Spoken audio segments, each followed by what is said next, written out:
ऋषिगण ऋषिगण अपना अपना स्थान ग्रहण करें।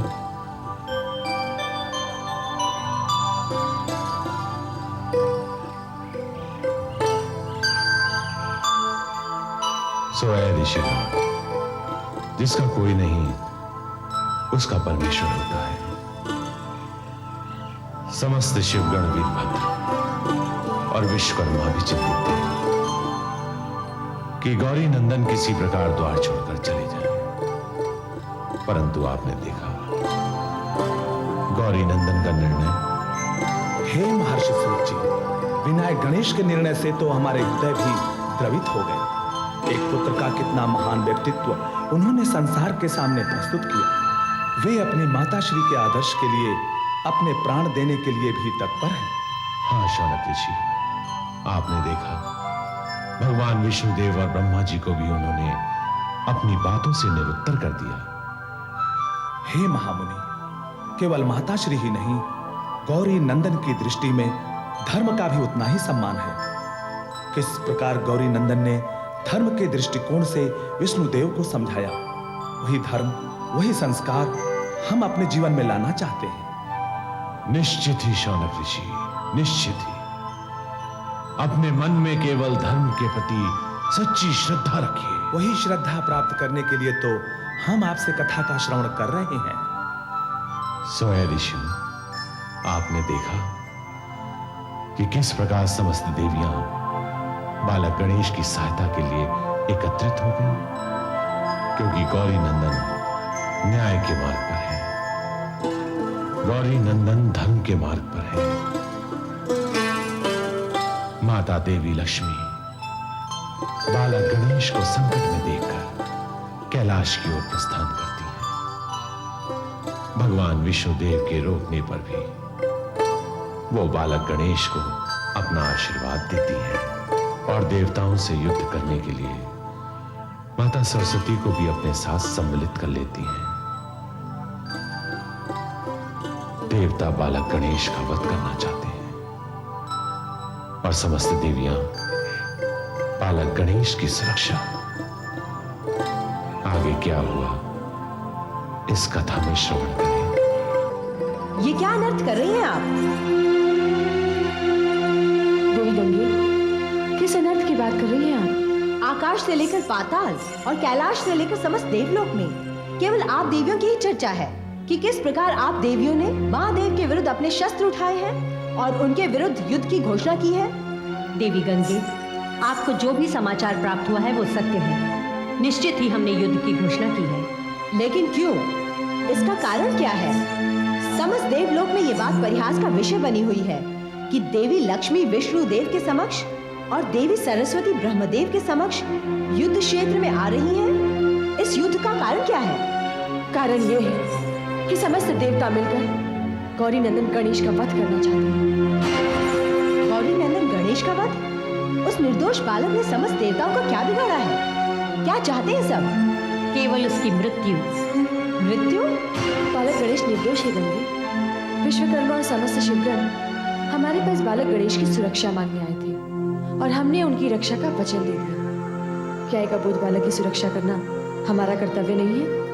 निश्चित ही हमारा कर्तव्य है। इसीलिए हमने निर्णय लिया है, यदि सारे देवता बालक गणेश के प्राण चाहते हैं तो हम उसकी सुरक्षा करेंगे। यदि उसकी सुरक्षा के लिए हमें सारे देवताओं से युद्ध भी करना पड़े तो हम उसके लिए भी तैयार हैं। किंतु बालक गणेश पर किसी भी प्रकार का कोई भी संकट नहीं आने दिया जाएगा और इसके लिए आपको हमारी सहायता करनी होगी। ये देवियों की प्रतिष्ठा का प्रश्न है।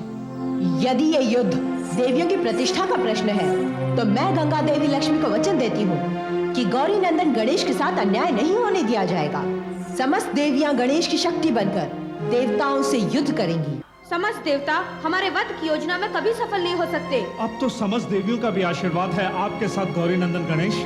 निश्चित ही उनकी पार की दृष्टि न्याय और अन्याय को अच्छी तरह पहचानती है। हाँ गौरी नंदन गणेश, इस समय समस्त देवियों का आशीर्वाद हमें वीरा रूपी सागर में उस नौका की तरह प्राप्त हुआ है जो हमें उग्रता से उबारती है। यह हमारे लिए बड़े सम्मान व गर्व की बात होगी कि इस युद्ध में हम आपका साथ देंगे। नारायण नारायण नारायण। प्रणाम गौरी नंदन। प्रणाम। देवर्षि नारद, आइए आइए। बड़े दिनों के पश्चात आपने दर्शन दिए। कोई विशेष समाचार? समाचार तो मुझे प्राप्त हुआ है मुनिवर विश्वकर्मा, और ऐसा समाचार कि जिसने मुझे इस प्रकार विचलित कर दिया है कि जिस प्रकार अग्नि से जले हुए घाव की पीड़ा विचलित करती है। क्या समाचार प्राप्त हुआ है देवर्षि? समस्त देवतागण इतने निर्दयी हो गए हैं कि एक नन्हे से निर्दोष बालक की हत्या करना चाहते हैं। समझ में नहीं आता देवतागण की मति भ्रष्ट हो गई है या क्या हो गया है। आप जैसे कोमल बालक के समक्ष शस्त्र उठाना घोर अन्याय है, अत्याचार है। देवर्षि, अत्याचार करना तो पाप है ही, अत्याचार सहना उससे भी बड़ा पाप है। इसलिए हमने ये निर्णय लिया है कि देवताओं के आक्रमण का हमें उन्हें पूर्ण रूप से उत्तर देना है। धन्य है मेरी आंखें जो अपने समक्ष त्रिलोकी शूरवीर को साक्षात देख रही है। विजयश्री निश्चित ही आपके पक्ष में होगी गौरीनंदन। निश्चित ही, क्योंकि हम धर्म के मार्ग पर हैं। किंतु मुझे भय है गौरीनंदन कि देवगण आपसे धर्म युद्ध नहीं करेंगे।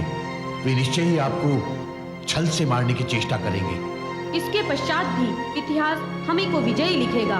अपनी माताश्री की आज्ञा का पालन करने में हमें अपने प्राणों की आहुति भी देनी पड़ी तो इससे बड़े सम्मान की बात हमारे लिए और कोई नहीं होगी। नारायण नारायण नारायण। आप सारे संसार में एक आज्ञाकारी पुत्र का चरित्र उज्ज्वल करेंगे गौरीनंदन। माता की आज्ञा का पालन करना ही सब धर्मों में शिरोमणि धर्म है। आप महान हैं गौरीनंदन, आप महान हैं। हमें आपकी प्रशंसा नहीं देवर्षि, हमें आपका आशीर्वाद चाहिए। अब तो समस्त देवियों का आशीर्वाद आपके साथ है गौरीनंदन, समस्त देवियों की शक्ति आपके साथ है।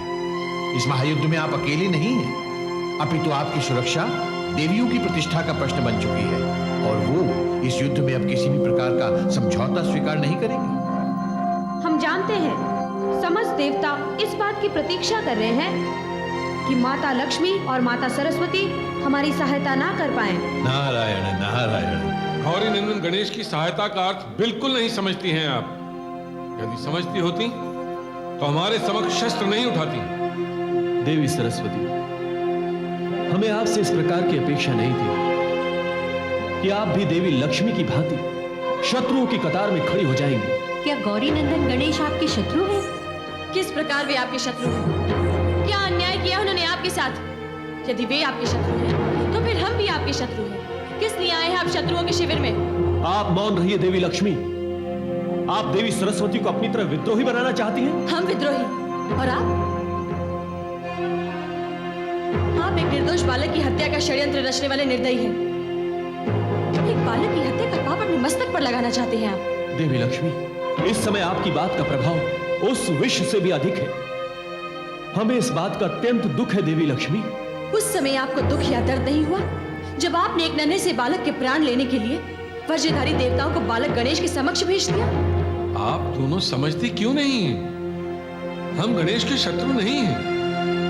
केवल इतना समझने की चेष्टा कीजिए कि गणेश की मृत्यु क्यों आवश्यक है। इसके अतिरिक्त देवी पार्वती ने बालक गणेश को अपनी कोख से जन्म नहीं दिया, बल्कि उस बालक की रचना की।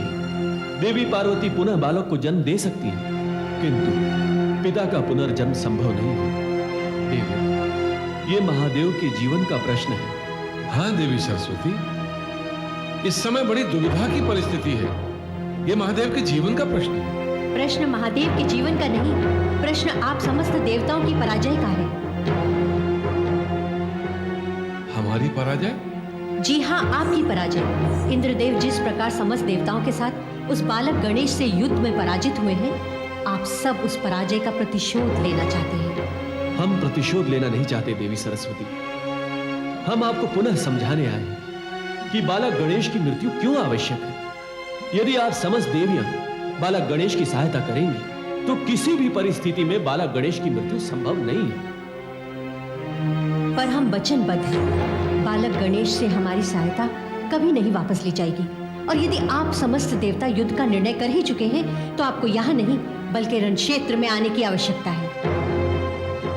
ये आप समस्त देवियों का अंतिम निर्णय है? जी हाँ, ये हमारा अंतिम निर्णय है।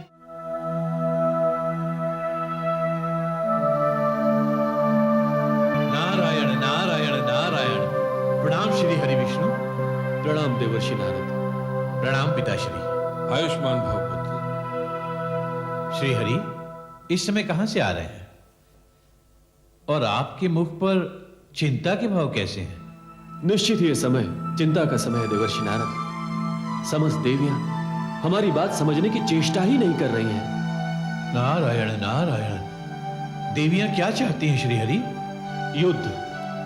देवियां और युद्ध? वे इस समय समस्त देवताओं से युद्ध के लिए तत्पर है पुत्र नारद। किंतु क्यों और किस लिए प्रभु? पार्वती नंदन गणेश के लिए। गौरी नंदन गणेश के लिए? हम जिसे मृत्यु देना चाहते हैं, समस्त देवियां उसकी सुरक्षा करना चाहती हैं। अब युद्ध के अतिरिक्त हमारे पास कोई उपाय नहीं है। निश्चित ही समस्त देवियों के समक्ष हमें युद्ध के लिए जाना ही होगा नारद। नारायण नारायण। यदि देवता समस्त देवियों के समक्ष युद्ध के लिए जाएंगे तो देवताओं का विनाश निश्चित है प्रभु। देवताओं की शक्ति तो देवियों में होती है प्रभु। शक्ति के बिना देवता का शरीर केवल शव रह जाएगा। देवियों के समक्ष युद्ध में जाने का अर्थ केवल विनाश होगा प्रभु, केवल विनाश। इसके अतिरिक्त हमारे पास और कोई चारा नहीं है पुत्र। युद्ध के प्रारंभ होने के पश्चात ही हम पार्वती नंदन गणेश को मृत्यु के अंक में पहुंचा सकेंगे। नारायण नारायण नारायण। किंतु देवतागण बालक गणेश को मृत्यु मुख में क्यों भेजना चाहते हैं?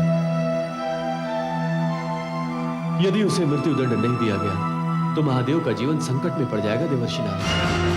महादेव का जीवन संकट में? नारायण नारायण नारायण। बालक गणेश अपने पिता के लिए अशुभ है पुत्र, और उसकी मृत्यु ही इस समस्या का निवारण है। किंतु हमारी देवियों ने उसे सुरक्षा प्रदान कर दी है, अतः हमारे सारे मार्ग बंद हो गए। महादेव को तो हमने किसी प्रकार रोक रखा है, किंतु वो शस्त्र उठाए युद्ध के लिए तत्पर है। उनका बालक गणेश से युद्ध करना बहुत बड़े संकट का संकेत है। कुछ समझ में नहीं आ रहा देवर्षि नारद कि हम करें तो क्या करें? नारायण नारायण। बालक गणेश को मृत्यु मुख में पहुंचाने का एक उपाय है श्री हरि। शीघ्र बताइए देवर्षि नारद, क्या है? सूर्य पुत्र शनिदेव। सूर्य पुत्र शनिदेव? जी हां।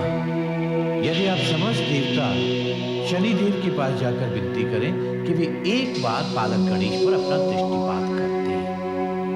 नारायण नारायण। बालक गणेश का विनाश भी हो जाएगा और आप देवताओं को बिना युद्ध किए ही देवियों को विजय भी प्राप्त हो जाएगी। पुत्र नारद का सुझाव तो बहुत उत्तम है। इसका अर्थ यह हुआ देवर्षि नारद कि हमें इस युद्ध में शनिदेव की भी सहायता प्राप्त करनी पड़ेगी। नारायण नारायण। शनिदेव की दृष्टि से कौन बच पाया है प्रभु? शनिदेव की दृष्टि से तो इंद्रदेव भी नहीं बच पाए। इंद्रदेव तो इंद्रदेव, स्वयं महादेव भी शनिदेव की दृष्टि से नहीं बच पाए। बालक गणेश की मृत्यु का कारण शनिदेव ही बन सकते हैं। हम यही चाहते थे संहार का असुर, हम यही तो चाहते थे। ऋषि नारद ने हमारा कार्य और भी सरल कर दिया। उन्होंने देवताओं को शनि देव का मार्ग दिखाकर उनका बिल्कुल सही मार्गदर्शन किया है। हाँ गुरुदेव, और हम तो केवल गणेश की मृत्यु के अभिलाषी हैं। शनि देव की एक दृष्टि, मात्र एक दृष्टि संहार का सुर गणेश के विनाश के लिए पर्याप्त है। समस्त देवियों की शक्ति युद्ध में देवताओं को पराजित तो कर सकती है, किंतु गणेश के प्राण नहीं बचा सकती संहार का सुर। जानते हो क्यों? क्योंकि शनि देव की दृष्टि अलौकिक दृष्टि है। उसे कोई शक्ति नहीं रोक सकती, कदापि नहीं रोक सकती गुरुदेव। संभवतः इस युद्ध का परिणाम बड़ा ही विनाशकारी होगा, क्योंकि समस्त देवियां भी शनि देव की शक्ति से भली भांति परिचित होंगी। निश्चित ही संहार का सुर, निश्चित ही ये वही शनि देव है जिसकी दृष्टि से तो स्वयं महादेव भी संकट में आ गए थे। जब देवियों को यह समाचार प्राप्त होगा कि युद्ध में देवताओं के साथ शनि देव भी हैं, तो वे निश्चित ही प्रकोप में आ जाएंगे। प्रकोप में। ये क्या अनर्थ करके आ रहे हैं आप? ये क्या किया आपने? ये ज्ञात होने के पश्चात कि समस्त देवियां गौरी नंदन गणेश के पक्ष में हैं, गौरी नंदन गणेश का साथ दे रही है, और आप इतना बड़ा विश्वासघात करके चले आए। नारायण नारायण नारायण, कौन सा विश्वासघात किया है मैंने देवी? आप ये कैसा आरोप मुझ पर लगा रही हैं? आरोप नहीं, हम सत्य कह रहे हैं। हमें आपके चरित्र से इस प्रकार की आशा नहीं थी। आप क्या समझते हैं, हमें आपका कोई समाचार नहीं मिलेगा? किंतु देवी लक्ष्मी, मेरा अपराध क्या है? क्या ये अपराध नहीं कि आप समस्त देवताओं को हमसे युद्ध करने के लिए शनिदेव का मार्ग दिखा कर आ रहे हैं? क्या आपकी दृष्टि में सत्य असत्य, धर्म अधर्म, न्याय अन्याय कुछ नहीं? क्या आप नहीं जानते कि गौरी नंदन गणेश का साथ हम देवियां क्यों दे रही हैं? केवल इसलिए नहीं कि वे देवी पार्वती के पुत्र हैं, बल्कि इसलिए कि वे धर्म और न्याय के मार्ग पर हैं। कदाचित आप सत्य कह रही हैं देवी।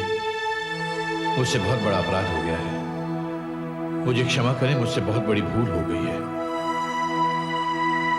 मैंने ही निस्संदेह समस्त देवतागण को परामर्श दिया था कि वो शनिदेव की सहायता प्राप्त करें। शनिदेव के इस युद्ध में प्रवेश करने का अर्थ जानते हैं आप? हमारे और शनिदेव के बीच शत्रुता की नींव। किंतु आप ये भूल रहे हैं देवर्षि कि देवी और दैत्य युद्ध के समय उन्होंने हमारा साथ दिया था। हमारे ही कहने पर उन्होंने मधुकैटभ और महिषासुर पर अपनी दृष्टि डालकर उन राक्षसों का वध किया था। अपवित्र वस्तु की एक बूंद भी यदि पवित्र और स्वच्छ दुग्ध में पड़ जाए तो सारा दुग्ध व्यर्थ हो जाता है। आपने समस्त देवताओं की सहायता करके हमारा सारा विश्वास खो दिया है। नारायण नारायण नारायण नारायण, मुझ पर ऐसा आरोप न लगाएं देवी। मैं तो सदैव ही देवियों के पक्ष में रहा हूं। मैं मानता हूं कि इस समय मुझसे भूल हुई है और उसके लिए मैं क्षमा प्रार्थी हूं, किंतु मैं क्या करूं देवी? मैं अपने स्वभाव से विवश हूं, मुझसे किसी की पीड़ा नहीं देखी जाती। अर्थात? देवी, मैंने युद्ध से पूर्व ही देवताओं के चेहरे पर पराजय की छाया देख ली थी। मुझसे रहा नहीं गया और मैं उन्हें युद्ध में विजय प्राप्त करने का उपचार बता के चला आया। आपने ये नहीं सोचा कि जब ये सूचना हमें प्राप्त होगी तो क्या होगा? कल तक हम आपकी प्रशंसा केवल इसलिए करते थे कि आपका हर कार्य मानवता की भलाई के लिए होता था। आपके हर कार्य का परिणाम मंगलकारी ही सिद्ध होता था। किंतु आपकी इस बात ने हमें बहुत निराश किया है देवर्षि। मैं आपकी बात को अनुभव कर सकता हूं देवी। अपने अपराध को स्वीकार करने में ही उसका प्रायश्चित है। अब यदि आप समस्त देवतागण का मार्गदर्शन करने आए हैं तो इसका निवारण भी आप ही को करना होगा। मैं आपके आदेश का अभिलाषी हूं देवी। आदेश ने मुझे क्या करना होगा? निश्चित ही समस्त देवतागण शनिदेव के समक्ष सहायता के लिए जाएंगे। किंतु क्या देवी? किंतु आप उनसे पहले वहां पहुंचकर शनिदेव को इस बात के लिए विवश करेंगे कि वे देवताओं का साथ न दें।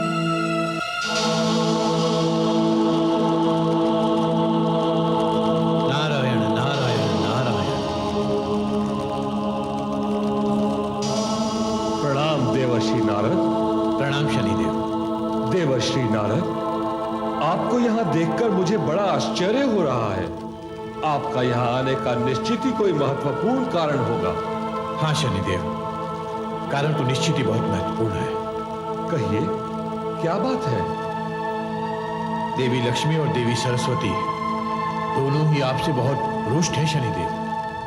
मुझे समाचार प्राप्त हो चुका है, परंतु उनके रुष्ट होने का कारण समझ में नहीं आ रहा।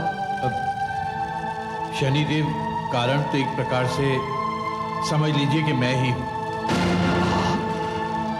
जी शनिदेव, समस्त देवियों और देवताओं के बीच युद्ध प्रारंभ होने को है। समस्त देवताओं और देवियों के मध्य युद्ध?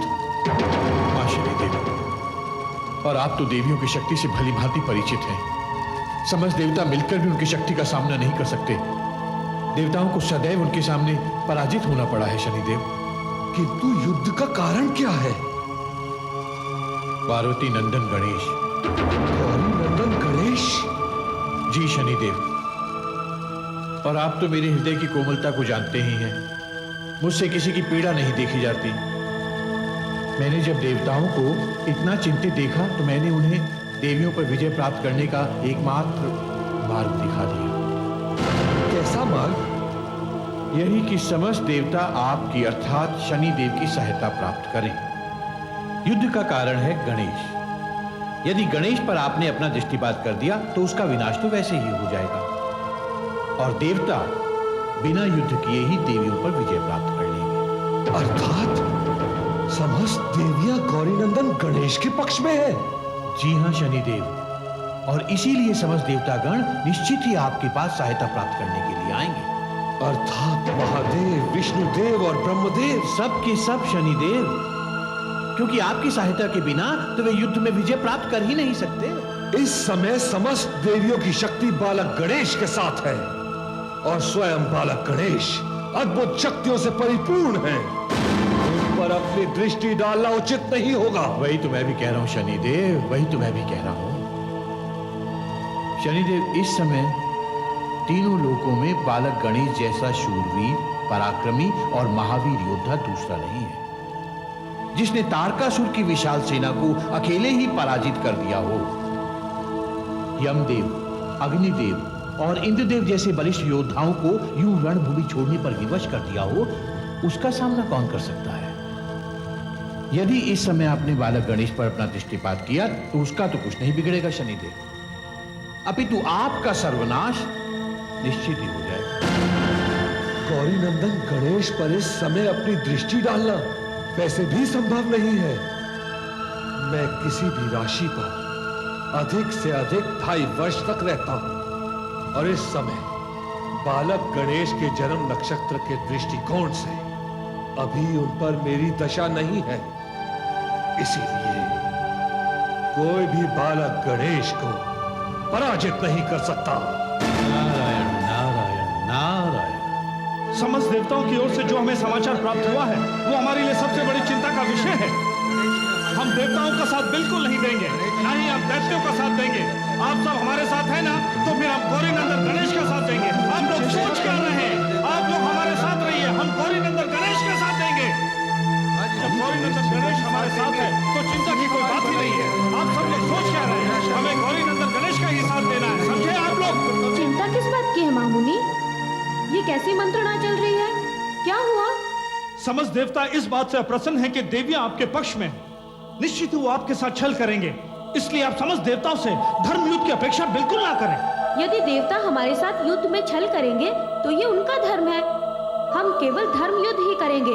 विजय प्राप्त करने के लिए हम कोई भी अधर्म का मार्ग नहीं अपनाएंगे। देवता इस युद्ध में अन्य देवताओं को अपने साथ सम्मिलित कर लेना चाहते हैं। संभवतः शनिदेव भी इस युद्ध में महादेव का ही साथ दे रहे हैं। शनिदेव का इस युद्ध में आना हमारे लिए सबसे बड़ी चिंता का विषय है गौरीनंदन गणेश। हमें भय है कि कहीं दैत्य शक्तियां भी देवतागण के साथ ना हो जाएं।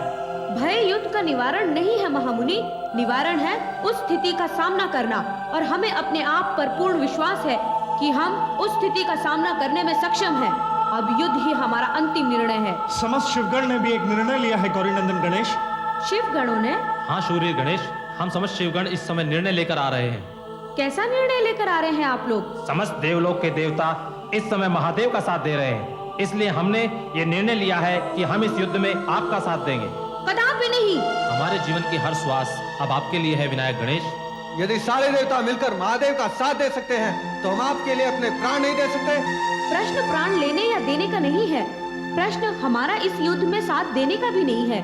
प्रश्न है उसूलों आदर्शों का। कौन सा देवता इस समय उसूलों और आदर्शों का पालन कर रहा है जो हम करें? वो करें चाहे ना करें, उसके उत्तरदायी वो होंगे, किंतु आप अपने हाथों से मानवता की हत्या नहीं करेंगे। हे विनायक गणेश, समस्त शिवगण तो केवल इस युद्ध में आपका साथ देना चाहते हैं। क्या ये उचित नहीं है? उचित नहीं है, कदापि नहीं। जिस महावीर योद्धा ने संहार का सुर से हमारे प्राणों की सुरक्षा की, इस समय हम उनका साथ छोड़ दें, ये कैसे हो सकता है? हम महादेव का नहीं, आपका साथ देंगे। हे शिवगण, अंततः आप सब महादेव के ही गण हैं। हमने तो केवल युद्ध में आपकी सुरक्षा की थी। महादेव तो आपके जन्मदाता हैं, उनका साथ देना आपका परम कर्तव्य है। हम तो इस समय सत्य का साथ दे रहे हैं विनायक गणेश, किंतु हम अपने स्वार्थ के लिए आप सबको महादेव के साथ विश्वासघात करने नहीं देंगे। आपका साथ न देना, आपके साथ विश्वासघात नहीं। जब समस्त देवियां आपके पक्ष में हैं, तो हम सब क्यों नहीं? नहीं, महादेव की दृष्टि में हम आप सबके सम्मान को घटाना नहीं चाहते। वो हमारे साथ कुछ भी करें, किंतु हम उनके साथ अन्याय नहीं होने देंगे। आप सब उनके सामने शस्त्र उठाएं, ये उनके अपमान की बात होगी। यदि आप ऐसा सोच रहे हैं तो इस रणभूमि में आपको अकेले ही युद्ध करना पड़ेगा। कोई भी आपका साथ नहीं देगा। कोई चिंता की बात नहीं। हमारी सैनिक शक्ति जितनी घट जाएगी, हमारी अंतरात्मा की शक्ति उतनी ही बढ़ जाएगी। और वो शक्ति आपको हम प्रदान करेंगे। प्रणाम माता लक्ष्मी। आयुष्मान भव। देखिए पुत्र, आपसे मिलने कौन आया है? ये है माता सरस्वती। प्रणाम माता सरस्वती। आयुष्मान भव। और ये है माँ गंगा। प्रणाम माता गंगे। आयुष्मान भव। अब आपको चिंता करने की कोई आवश्यकता नहीं है पुत्र। हम सब देवियां आपके पक्ष में हैं और आपको अपनी शक्ति प्रदान करने आई हैं। युद्ध के लिए तत्पर हो जाइए। समस्त देवता युद्ध के लिए शस्त्र उठा चुके हैं माता लक्ष्मी। उनके पास शस्त्र है और आपके पास हमारी शक्ति है। देवियों के भय से इस युद्ध को टाला नहीं जा सकता श्री हरि। देवियों ने उस दंड बालक को सुरक्षा देकर अपने विनाश को आमंत्रित किया है। विनाश को आमंत्रण तो हम देंगे। यदि ऐसी स्थिति में देवियों के समक्ष युद्ध के लिए जाएंगे, उन्माद में उठाया हुआ पग पराजय का कारण होता है। हम अपने किसी दोष के कारण पराजय का मुख नहीं देख सकते। चंद्रमौलेश्वर, युद्ध में दोष नहीं, जय और पराजय देखी जाती है। यदि आज हम युद्ध में पराजित हो गए तो कल इतिहास हमारा दोष नहीं, हमारी पराजय लिखेगा। तो आप क्या चाहते हैं? बालक गणेश के विरुद्ध जो हमने शस्त्र उठाए हैं उन्हें फेंक दें? नहीं, कदापि नहीं। तो फिर युद्ध के लिए प्रस्थान ना करने का कारण क्या है श्री हरि? आप युद्ध से मुंह इसलिए मोड़ रहे हैं कि देवी लक्ष्मी उस दंड बालक का साथ दे रही है। देवी लक्ष्मी की भांति आप भी उस बालक का पक्ष ले रहे हैं। चंद्रमौलेश्वर, खेद इस बात का नहीं है कि देवी लक्ष्मी पार्वती नंदन गणेश का साथ दे रही। खेद इस बात का है कि आप मुझ पर आरोप लगा रहे हैं। खेद इस बात का है कि स्वामी भक्ति का मेरे पास कोई प्रमाण नहीं है। देवाधिदेव, ये क्या अनर्थ कर रहे हैं आप? श्री हरि पर आरोप लगा रहे हैं। नारायण तो देवी लक्ष्मी को भी युद्ध की चेतावनी देकर आ रहे हैं। यदि युद्ध की चेतावनी देकर आ रहे हैं तो युद्ध के आरंभ में यह विघ्न कैसा? महादेव का कहना भी उचित है। यदि आक्रमण में देर हुई तो हमारे शत्रु को संभलने का अवसर मिल जाएगा और उनका साहस और भी बढ़ जाएगा। हम अतिशीघ्र उस बालक से अपनी पराजय का बदला लेना चाहते हैं। इसका तात्पर्य यह हुआ कि आप समस्त देवता चंद्रमौलेश्वर के लिए नहीं, बल्कि अपनी पराजय का बदला लेने के लिए युद्ध करना चाहते हैं। और जिस युद्ध के पहले स्वार्थ सम्मिलित हो तो उसमें विजय कैसे प्राप्त होगी? विजय प्राप्त हो या ना हो, अब आप हमारा निर्णय सुन लीजिए श्री हरि। युद्ध में हमारे साथ कोई नहीं जाएगा, केवल हम जाएंगे, केवल हम। अनर्थ हो जाएगा चंद्रमौलेश्वर, अनर्थ हो जाएगा यदि समस्त देवता आपके साथ नहीं जाएंगे। आप जानते हैं वो बालक कौन है? तीनों लोकों में उस बालक जैसा कोई दूसरा शूरवीर नहीं। आपके अनुसार तो हमें बालक गणेश से युद्ध करना ही नहीं चाहिए। हम युद्ध निश्चित ही करेंगे, किंतु रणनीति से। अब हम युद्ध रणनीति से करेंगे। रणनीति? कैसी रणनीति? महादेव, हम आपसे अंतिम अनुरोध करना चाहते हैं। इसके पश्चात आप जो भी निर्णय लेंगे हम समस्त देवताओं को स्वीकार होगा। आप क्या चाहते हैं विष्णुदेव? क्या चाहते हैं? हम शनिदेव को युद्ध में सम्मिलित करना चाहते हैं। शनिदेव? हाँ, शनिदेव के अतिरिक्त हमारे पास और कोई चारा नहीं है। अर्थात? शनिदेव से हम कहेंगे कि वो बालक गणेश पर दृष्टि डाले। इससे बालक गणेश का विनाश तो होगा ही, साथ ही साथ हम देवियों के समक्ष युद्ध में विजय प्राप्त करेंगे। निश्चय ही श्री हरि। तो हम समस्त देवताओं को शीघ्रातिशीघ्र शनि महाराज के पास पहुंचना चाहिए। प्रणाम देवतागण, स्वागत है। आपके चरण कमलों से ये स्थान और भी शोभायमान हो गया है। कहिए, हम आपकी क्या सेवा कर सकते हैं? शनिदेव, इस समय हम आपसे अत्यंत आवश्यक वार्ता करने आए हैं। यदि आदेश दिया होता तो हम स्वयं आपकी सेवा में उपस्थित हो जाते। कहिए, इस आज्ञाकारी के लिए क्या आदेश है? आदेश नहीं शनिदेव, हम आपसे अनुरोध करने आए हैं, किंतु अनुरोध से पूर्व हम आपसे स्वीकृति चाहते हैं कि आप इस कार्य को परिणाम तक पहुंचाएंगे। निश्चित ही श्री हरि, निश्चित ही। ब्रह्मदेव, महादेव और स्वयं श्री हरि विष्णुदेव हमारे द्वार पर आए हैं।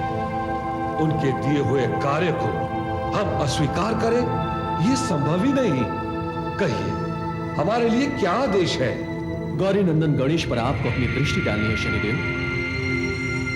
गौरी नंदन गणेश पर? क्या बात है? आप आश्चर्यचकित क्यों हैं? हम गौरी नंदन गणेश का विनाश चाहते हैं। यदि आप गौरी नंदन गणेश पर अपनी दृष्टि डाल देंगे तो निश्चित ही उनका विनाश हो जाएगा और हम समस्त देवगण बिना युद्ध किए ही विजयी हो जाएंगे।